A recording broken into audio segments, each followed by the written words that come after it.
আওয়ামী লীগ সরকার বাংলাদেশকে ভারতের কাছে বন্ধক ও ইজারা দিয়েছিল বলে মন্তব্য করেছেন জামায়াতে ইসলামীর আমির ডাক্তার শফিকুর রহমান। সকালে খুলনার পাইকগাছা উপজেলার গদাইপুর ফুটবল মাঠে অনুষ্ঠিত পথসভায় তিনি একথা বলেন। এ সময় ভারতের উদ্দেশ্যে তিনি বলেন, বাংলাদেশকে সম্মান করতে হবে। এ জাতি কারো চোখ রাঙানোর ভয় পায় না। এর আগে খুলনার কয়রা উপজেলার কর্মী সম্মেলনে যাওয়ার পথে ডুমুরিয়ার 18 মাইল এলাকায় পথসভা করেন। পরে পাইকগাছার কাশিমনগর বাজার এলাকায় যাত্রা বিরতি নেন জামায়াতের আমির।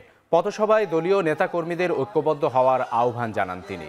পরে পাইকগাছা উপজেলার গদাইপুর ফুটবল মাঠে আরেকটি পথসভায় অংশ নেন।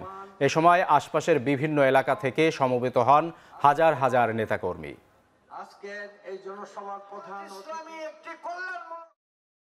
ভারত আমাদের প্রতিবেশী দেশ, আমরা সম্মান জানাই সকল প্রতিবেশীকে, কিন্তু বাংলাদেশকে তারা ভারতের হাতে বন্ধক ইজারা দিয়ে দিয়েছিল।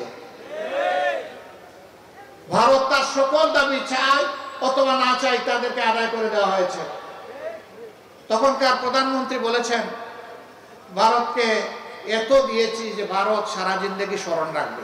আসলে তিনি প্রধানমন্ত্রী ছিলেন না, তিনি ছিলেন সেবা দাসী। এই জন্য তিনি দাসত্বের শৃঙ্খলে বাংলাদেশের জনগণকে তিনি বন্দী করতে চেয়েছিলেন। এখন চারদিকে নিচে আরেকটা বিরতি, ফিরছি একটু পরেই।